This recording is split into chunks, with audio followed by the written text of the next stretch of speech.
Sahabat misioner yang dikasihi Tuhan, berjumpa lagi dengan Kakak Eksa dalam Do Re Mi, Doa dan Renungan Misioner bersama kami Paroki Santo Petrus dan Paulus Argapura, Keuskupan Jayapura. Pada hari ini, Rabu, tanggal 17 bulan September tahun 2025, yang merupakan pekan biasa ke-24. Pada hari ini, sebelum kita memulai segala aktivitas kita masing-masing, mari kita bersama-sama merenungkan sabda Tuhan yang diambil dari Injil Lukas bab 7 ayat 31 sampai dengan 35. Mari sebelum kita membaca, mendengar dan merenungkan firman Tuhan pada hari ini, mari kita bersama-sama menandai diri kita dengan tanda kemenangan Kristus dan berdoa. Dalam nama Bapa dan Putra dan Roh Kudus, amin. Allah Bapa dalam kerajaan sorga, puji dan syukur kami naikkan di hadirat-Mu untuk hari baru yang boleh kami nikmati saat ini. Terima kasih untuk penyertaan-Mu selama istirahat panjang kami.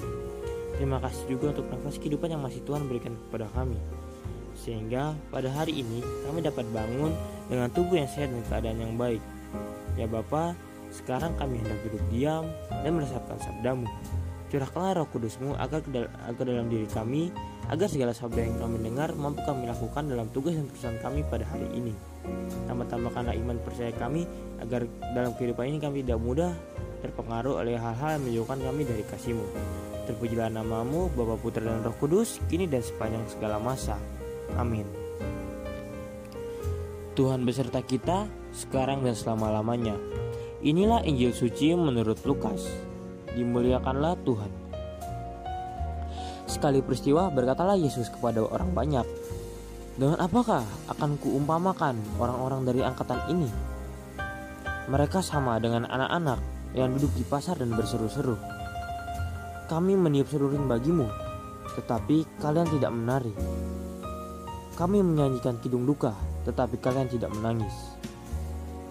Sebab ketika Yohanes Pembaptis datang, dan ia tidak makan roti dan tidak minum anggur, kalian berkata, 'Ia kerasukan setan.' Kemudian Anak Manusia datang, ia makan dan minum, dan kalian berkata, 'Lihatlah, seorang pelahap dan peminum, sahabat pemungut cukai dan orang berdosa.' Tetapi hikmat dibenarkan oleh semua orang yang menerimanya." Demikianlah sabda Tuhan. Terpujilah Kristus. Sahabat misioner yang dikasihi Tuhan, pada Injil tadi menunjukkan bahwa bagaimana sifat asli manusia yang sering sulit untuk merasa puas dan mudah menolak kehadiran Allah. Pada bacaan tadi kita mengetahui bahwa orang banyak menolak Yohanes Pembaptis karena dirinya keras. Tapi mereka juga menolak Yesus yang penuh kasih dan mau makan bersama para pendosa. Mereka mencari alasan untuk menutup diri dan bukannya malah terbuka untuk menyambut Allah. Sikap ini mirip dengan anak-anak di pasar yang tidak mau ikut gembira saat musik dimainkan, juga tidak mau ikut berduka saat ratapan dilakukan. Intinya mereka tidak mau menanggapi.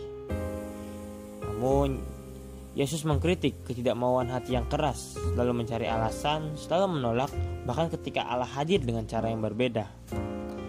Bacaan ini menantang kita, apakah kita sungguh terbuka pada cara Allah bekerja dalam hidup kita?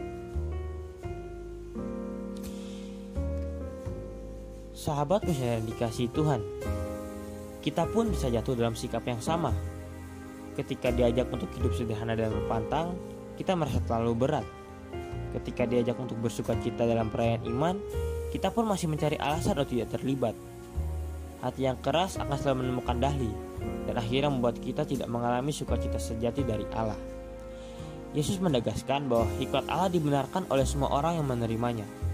Artinya, siapapun yang rendah hati akan bisa melihat bahwa Allah hadir, baik dalam teguran yang keras maupun belayan yang lembut. Jalan pertobatan tidak hanya melalui kesulitan, tetapi juga melalui sukacita. Hikmat Allah adalah berani mengenali kehadiran Allah dalam segala situasi dan memberi tanggapan iman.